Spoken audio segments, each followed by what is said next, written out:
Guys, we just got out of watching 80 for Brady, maybe the best movie of the year. What do you guys think? I mean, I'm just in the daze right now. This movie's so really crazy. 80 for Brad was really cool. Brad was in the movie. Anyways, Tom Brady kisses his son on the lips, bro. It's Tom Brady. Yo, I never thought about it like that. He's blue now. He's blue? Yeah. Oh my goodness, Brad, what are your thoughts on this? I thought he was always blue, but... Hey guys, what is everyone's final thoughts on this crazy movie? So good. I love Tom Brady. Brad. They're kidnapping me. You gotta help us. All right, that's enough. So what a movie. That was 80 for Brady.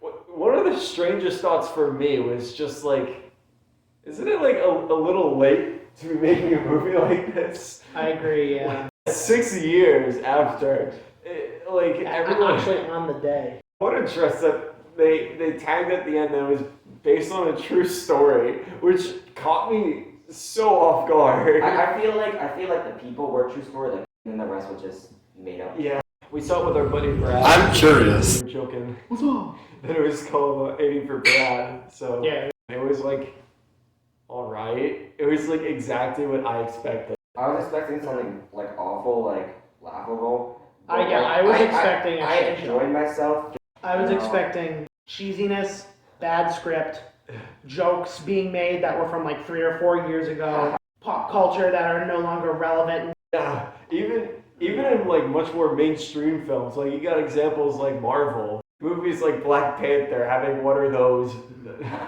Like at the end of Secret Life of Pets 2, they were playing Panda, and it was 3 years. Oh my god. It was bad. Yeah, no. I hate that movie. The second's even worse. This movie, it looked so quaint. It was a movie.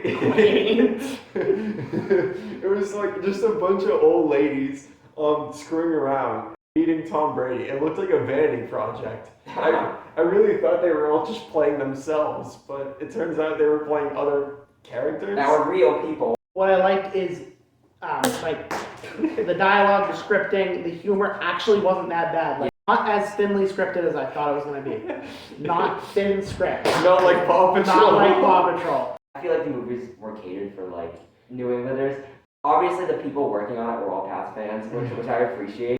The celebrity cameos, like kind of were like out of nowhere. Like Guy Fieri was in there, like and he has a ton of shows. His line delivery in the movie was just like it is on the show when he's advertising restaurants. Yeah. The bad acting on the celebrities' parts. Oh my god. Even Tom Brady, like it kind of like elevated the experience. Yeah. Co-produced by him or whatever. Yeah, he was the sole producer. He produced it. I thought it was the old lady's vanity project. It was Tom his. Brady's. Yeah. He has a good model of like, you know, keeping yourself going and doing what you love. They tried They look up to him for a good reason. I think they tried to make it deep. It didn't work. Like it was just stupid, but it was fine. Like just waiting for the next thing to happen and trying to guess what it was a pretty good aspect to it. Yeah. It was just really funny to me that the whole movie there were these like 80-year-old teases for everyone they came by.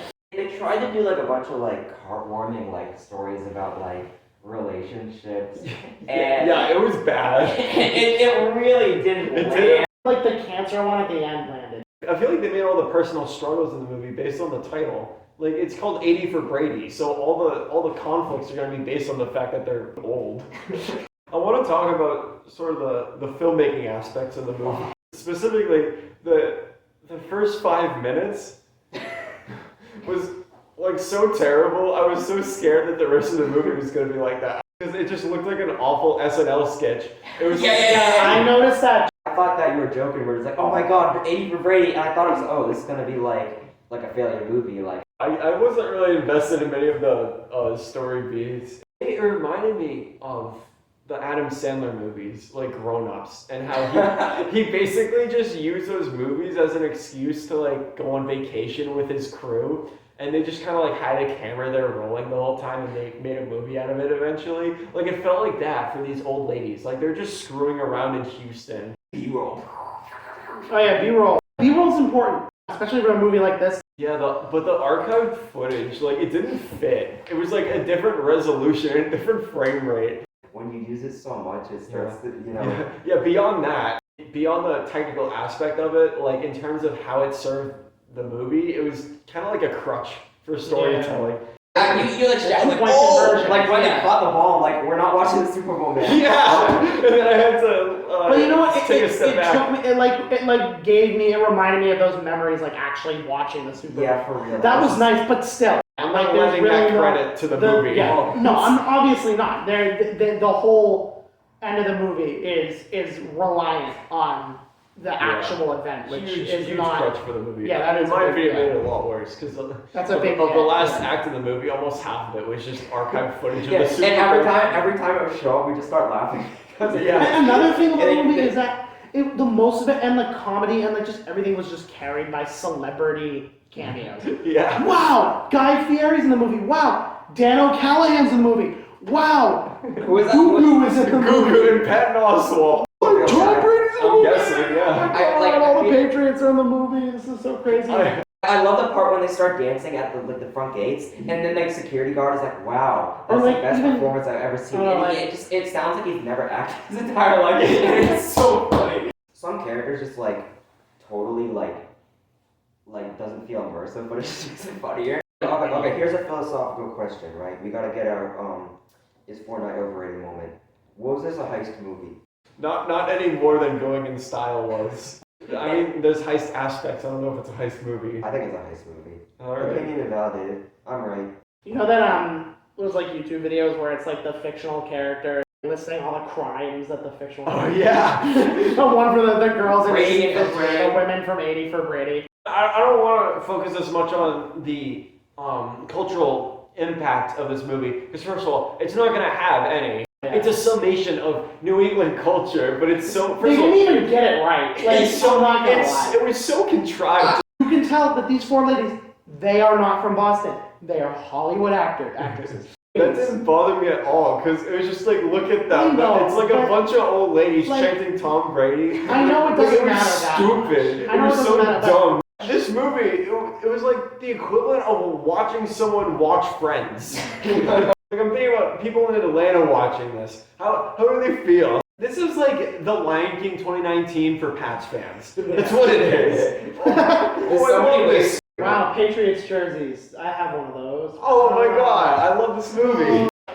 Like there's a lot of really awful green screen moments in it. I'm not mad, but it was there and it was distracting and it was just funny to me. I didn't have a bad time. I had a great time. Like you said, it was like it felt like an SNL skit. You know what I mean? Yeah, especially the first 5 minutes. Because it was a single shot and then it just cut to like this like really lowly mixed music and just blank screen with like a title credit tucked into the corner. It was so weird and it held on it for like 5 seconds a time. Not to discredit the motion designer who made that, but like. Oh, I'm discredited. It was all. Like it was edited by a 10-year-old. Even the cinematography, like it was in focus, but it looked like an SNL sketch. All we need is just for like Logan to come in and like hit me with a blanket and be like, "That kid does that one more time, I'm gonna kill you." That would never happen. I don't think there's any Yeah, time no, that's like, ever happened. That kid does that one more time! Do you guys have any more thoughts? Do you know what else was fake? What? The moon landing. Alright. all Is there something you've been working on? Yes, I have. George W. Bush Okay. and Jimmy Carter. What are you even talking about? Here is my rendition of the poster if it was actually for 80 for Brad.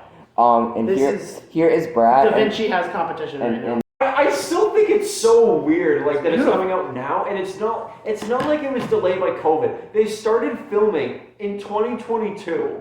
Especially people outside of America. Yeah. This movie's gonna make no sense. I don't even know if they're gonna screen it out there. It's definitely people who love Tom Brady over Japan because they're like, damn, who's good at American football? And they What the fuck? This guy did. We love America. Look what he did. Why are you moving it?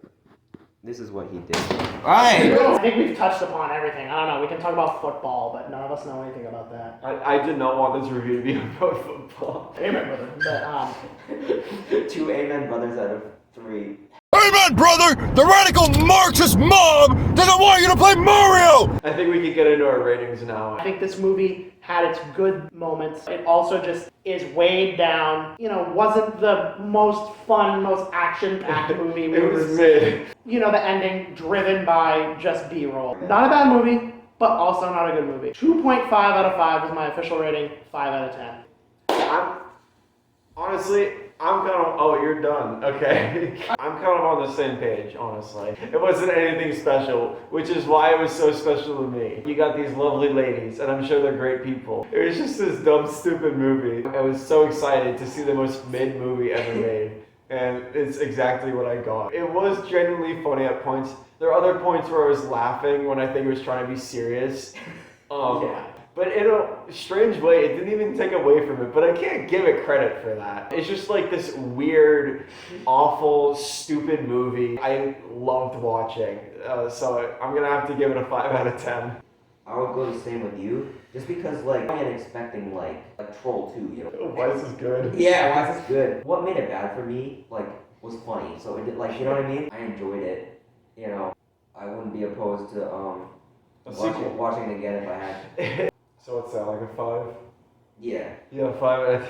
We gotta acknowledge the Oscar buzz around this movie. So there were people behind us in line for food at the movies, and they were wearing Patriots merch, and they had the heaviest, thickest Boston accent I'd ever heard. And I turned around and I go, "Oh, what movie are you guys going to see?" And I guess I just completely lost sight that it was 80 for Brady. A movie that no full-grown man is gonna want to willingly watch, not ironically. Like, we went to see it ironically, and it served ironic purpose. But they turn around and they're like, "Oh, we're going to see Knock at the Cabin." And I'm like, wait, there are other movies playing. What am I thinking? We saw a guy with Pat's gear and a Boston accent in Boston.